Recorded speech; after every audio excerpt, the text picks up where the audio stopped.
Nunca imaginei que minha própria irmã se voltaria contra mim. Eu, Amanda Ramalho, 38 anos, construí meu patrimônio na raça. Comecei vendendo marmitas caseiras em Campinas enquanto estudava arquitetura. Dormia 4 horas por noite. Só isso. Minha irmã Vanessa, completamente diferente, sempre buscou o caminho mais fácil. Enquanto eu carregava marmiteiras debaixo de chuva, ela caçava homens ricos em festas de alto padrão. Trabalhar é para trouxas, dizia rindo da minha cara. Quando nossos pais morreram num acidente de carro, fiquei destroçada. Vanessa nem compareceu ao enterro. Estava em Cancún com o namorado empresário da vez. No testamento, papai deixou para cada uma 50 mil reais. Usei minha parte como entrada para comprar um terreno barato nos arredores da cidade. Vanessa torrou tudo em 3 meses. Aquele dinheiro não dava para nada mesmo. Justificou quando apareceu na minha porta 2 anos depois, quebrada financeiramente.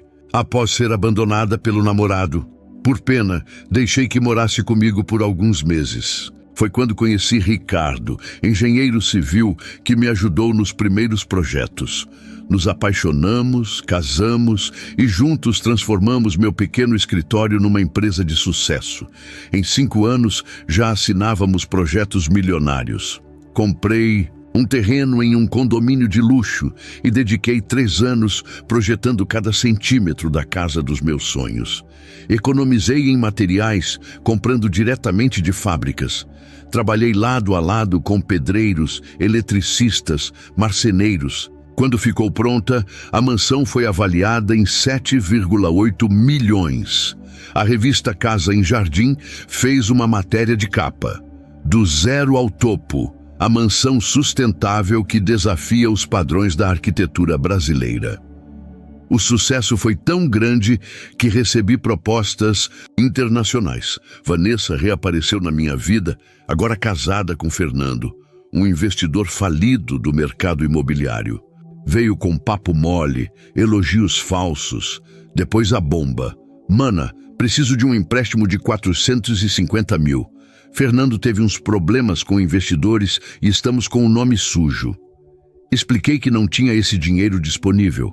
A casa havia consumido minhas economias e ainda pagava financiamentos.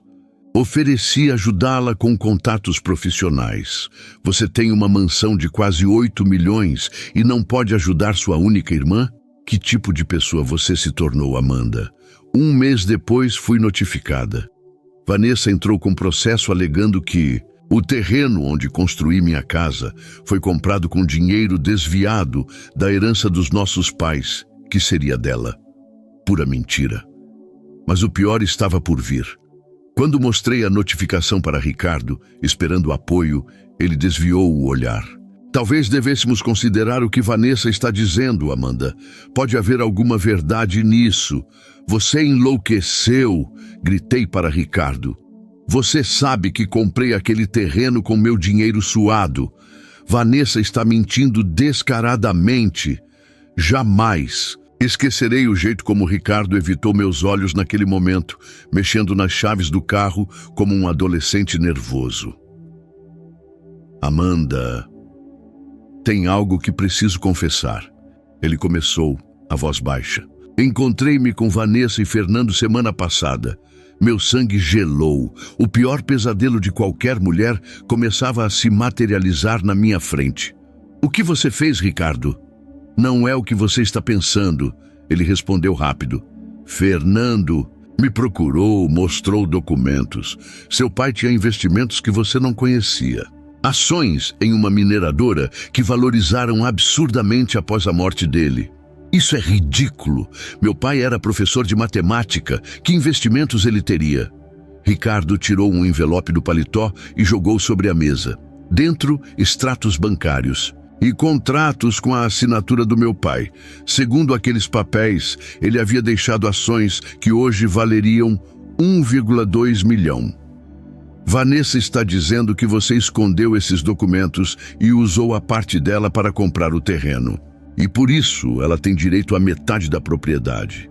Peguei os papéis com mãos trêmulas. A assinatura parecia legítima, mas algo não batia. Meu pai sempre foi transparente sobre finanças. Você acredita nisso? Perguntei, encarando Ricardo. Não. Sei o que pensar, Amanda. Os documentos parecem autênticos. E Fernando mencionou que tem um conhecido no Ministério Público. A ameaça estava clara. Se eu não cedesse, eles poderiam transformar isso em um caso criminal, alegando que desviei herança. Então é isso? Minha própria irmã tenta me extorquir e você fica do lado dela? Não estou do lado de ninguém. Estou tentando proteger o que construímos. Se isso for a julgamento, podemos perder tudo. Naquela noite, não consegui dormir. A mansão que construí parecia sufocante. Ao amanhecer, tomei uma decisão. Liguei para Débora Andrade, ex-colega de faculdade que agora trabalhava como perita grafotécnica. Preciso que analise uma assinatura com urgência, pagamento à vista, sem recibo. 3 dias depois, Débora confirmou. A assinatura era falsa. Alguém havia copiado com perfeição a letra do meu pai, mas usou uma caneta que só foi lançada no mercado 2 anos após sua morte. Em vez de confrontar Ricardo e Vanessa imediatamente, decidi investigar mais fundo. Contratei um detetive particular e descobri algo chocante. Ricardo e Fernando eram velhos conhecidos de faculdade e mais, encontravam-se secretamente há meses. A traição cortava mais fundo que qualquer faca. Descobrir que Ricardo estava conspirando com minha irmã e o marido dela me deixou enojada. As fotos que o detetive me entregou não deixavam dúvidas. Eles planejavam tudo há meses em reuniões secretas em um hotel na Avenida Paulista. Não confrontei ninguém imediatamente. Sun Tzu dizia que todo guerreiro sabe que é melhor vencer sem lutar, e eu prepararia minha vingança meticulosamente. Primeiro, precisava entender o plano deles por completo. Instalei um gravador escondido no escritório de casa e outro no engarro de Ricardo. Foi devastador ouvir meu próprio marido falando sobre mim com tanto desprezo. Amanda é ingênua demais, dizia Ricardo para Fernando. Ela realmente acredita que construiu tudo sozinha. Sem os meus contatos, ela ainda estaria vendendo projetos medíocres para reformas de kitnet. A voz de Fernando respondeu. O juiz Mendonça já está alinhado. Nos deve favores desde aquele caso do condomínio em Alphaville.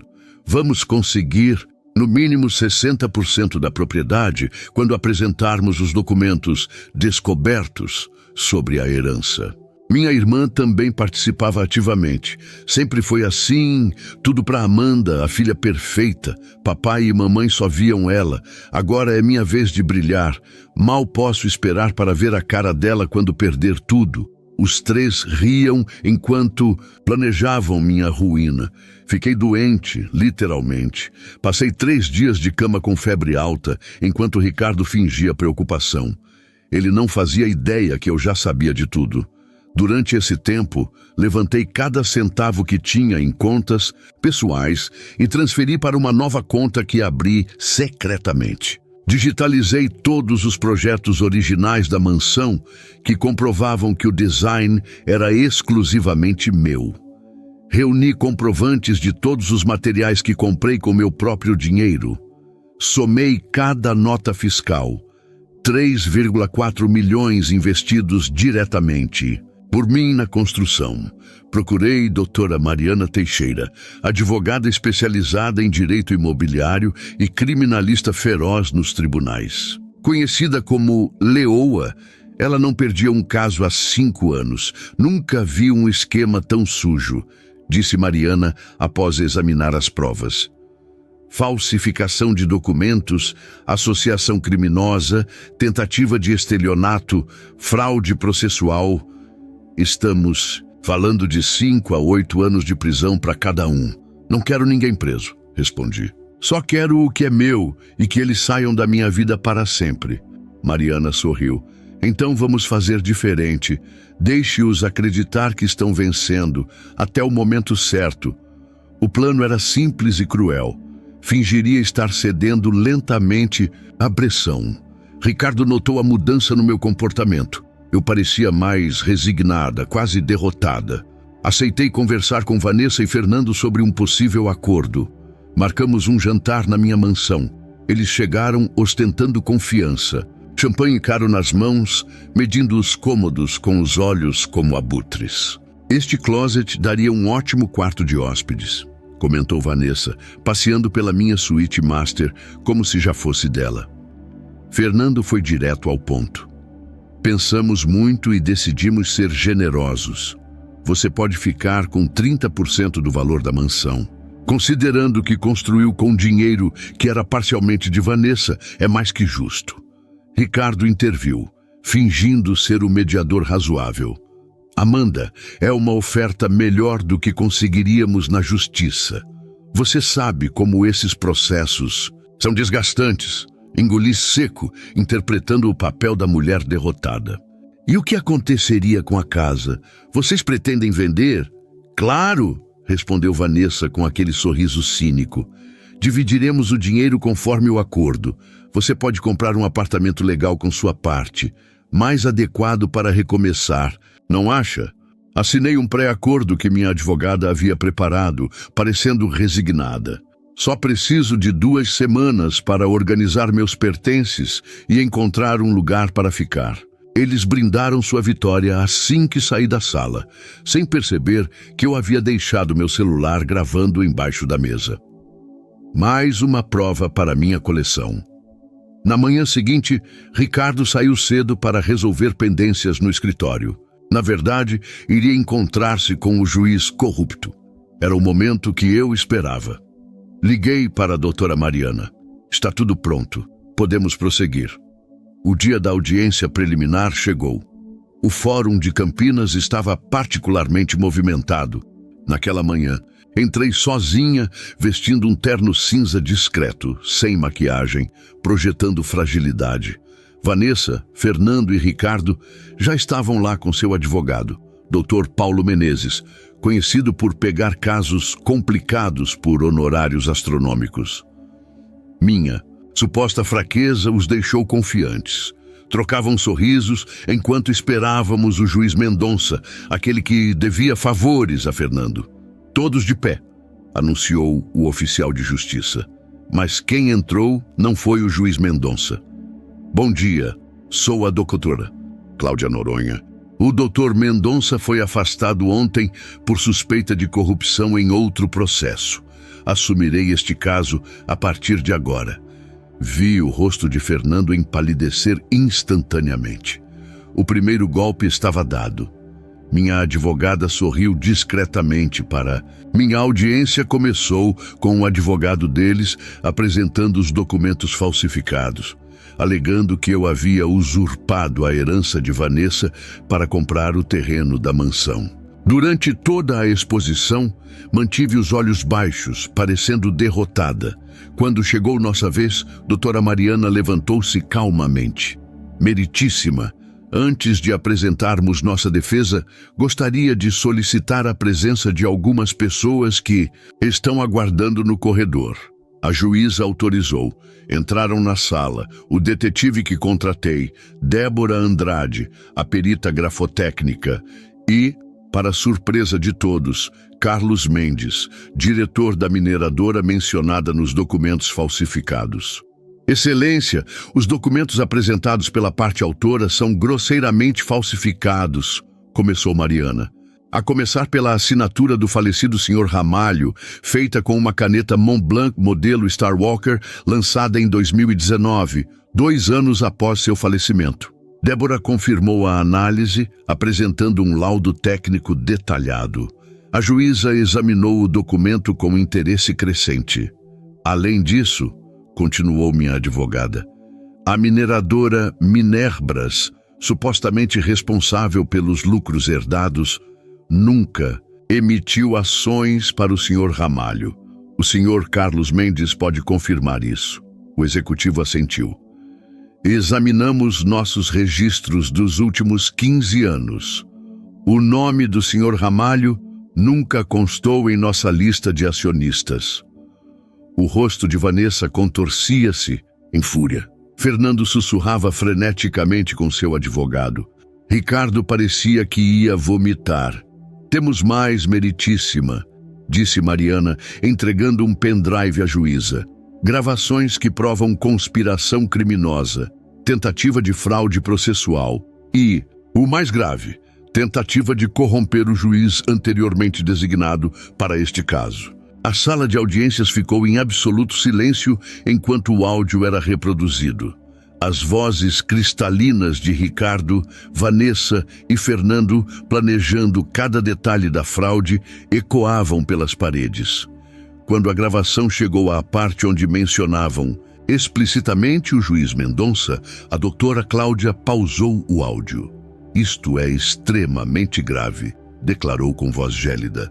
Dr. Menezes, sua participação nestas gravações também será investigada. O advogado deles empalideceu. Excelência, não tenho conhecimento de qualquer irregularidade. Fui contratado de boa fé para... Poupe-nos, cortou a juíza. Esta audiência está suspensa. Determino o envio imediato destes áudios ao Ministério Público para investigação criminal.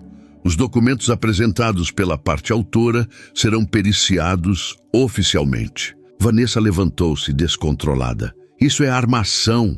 Amanda sempre teve inveja de mim, sempre quis me prejudicar.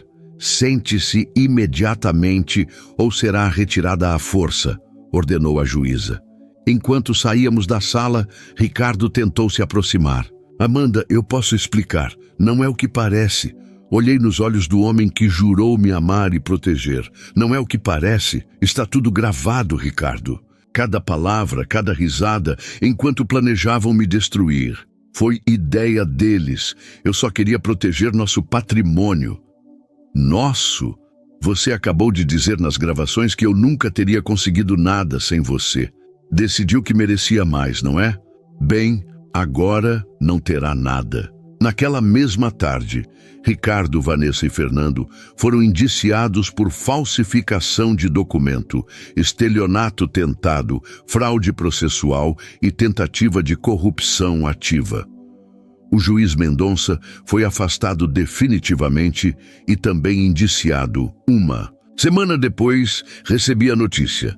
Ricardo aceitaria o divórcio litigioso, abrindo mão de qualquer direito sobre a mansão ou minha empresa para evitar o processo criminal. Vanessa e Fernando não tiveram a mesma sorte. Sem dinheiro para um bom advogado, aguardariam o julgamento usando tornozeleiras eletrônicas, proibidos de deixar a cidade. Quando finalmente voltei para minha mansão, sozinha mas em paz, encontrei sobre a mesa um envelope. Era uma carta de Ricardo, implorando perdão, dizendo que me amava de verdade apesar de tudo. Rasguei sem ler até o final. Algumas traições não merecem segunda chance. Os dias seguintes à audiência foram um turbilhão. A história vazou para a imprensa e virou manchete no programa Cidade Alerta. Repórteres acampavam na porta da minha mansão, querendo detalhes. Sobre o golpe da herança fantasma, como chamaram o caso, Vanessa tentou se passar por vítima, dando entrevista chorosa para um portal de notícias. Minha irmã manipulou provas. Ela sempre teve inveja de mim por ser mais bonita e popular. Ninguém acreditou. As gravações que entreguei ao Ministério Público eram devastadoras demais. O promotor responsável, Dr. Leonardo Queiroz, me ligou pessoalmente. Senhora Amanda, raramente vejo casos tão bem documentados. Eles não têm chance de escapar. Estamos investigando outras possíveis vítimas do seu ex-marido e cunhado. A empresa de Ricardo entrou em colapso quando clientes descobriram seu envolvimento na fraude. Funcionários pediram demissão em massa. Em apenas 2 semanas, a construtora, que ele tanto se orgulhava, estava falida. Fernando tentou fugir para o Paraguai, violando as condições da liberdade provisória. Foi capturado na fronteira e teve a prisão preventiva decretada. Vanessa implorou minha ajuda por telefone. Amanda, por favor, somos irmãs. Fernando está preso, não tenho dinheiro nem para o aluguel. Estou desesperada. Engraçado como a vida dá voltas, não é, Vanessa? Lembra quando me disse que trabalhar era coisa de trouxas? Talvez esteja na hora de tentar. Você não pode ser tão cruel. É da sua família que estamos falando. Família. Você tentou me roubar tudo que construí, planejou minha ruína rindo e bebendo champanhe na minha sala.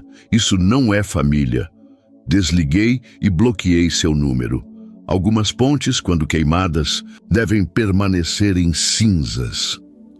Uma semana depois, recebi uma ligação inesperada de minha antiga professora de arquitetura, Helena Moraes. Ela havia visto a notícia e estava impressionada com a mansão que construí. Amanda, estou coordenando um projeto internacional de arquitetura sustentável. Sua casa é exatamente o tipo de inovação que procuramos. Gostaria de convidá-la para ser uma das palestrantes principais no Congresso em Milão no próximo mês. A oportunidade não poderia vir em melhor momento. Precisava de distância, de novos ares, de reconhecimento pelo meu trabalho, não pelo escândalo envolvendo minha família. Será uma honra, professora. Aceito o convite. Enquanto arrumava as malas para a viagem, encontrei uma caixa com fotos antigas. Eu e Vanessa crianças, sorrindo, abraçadas. Nossos pais orgulhosos em nossa formatura escolar. Uma vida que parecia tão distante agora. Por um momento, senti uma pontada de tristeza pelo que poderia ter sido. Mas logo me lembrei das gravações, das risadas debochadas enquanto planejavam me destruir. Coloquei a caixa no fundo do armário. Algumas memórias precisam ser arquivadas para sempre. No aeroporto, enquanto esperava meu voo, recebi uma mensagem de Ricardo. Ele havia sido formalmente indiciado por 5 crimes diferentes. Pedia para conversarmos, dizia que ainda me amava, que poderíamos reconstruir nossa vida juntos. Deletei a mensagem sem responder. Algumas pessoas entram em nossas vidas como lições, não como permanências, e eu já havia aprendido tudo o que precisava com ele. Milão me recebeu com céu azul e ar renovador. Longe do escândalo, pude finalmente respirar. O Congresso de Arquitetura Sustentável aconteceu no histórico Palazzo Lombardia, reunindo os maiores nomes do setor. Minha palestra sobre a mansão ecológica foi um sucesso absoluto. O verdadeiro luxo não está apenas na estética, mas na responsabilidade com o planeta, concluí, mostrando os sistemas de captação de água da chuva e painéis solares integrados ao design da casa. Após a apresentação, fui abordada por Carlo Ritti, famoso arquiteto italiano especializado em construções ecologicamente responsáveis para celebridades europeias. Sua abordagem é revolucionária, Amanda. Gostaria de convidá-la para uma parceria em um projeto na Toscana. Uma vinícola totalmente sustentável para a família Buonarroti. A proposta era tentadora, 6 meses na Itália.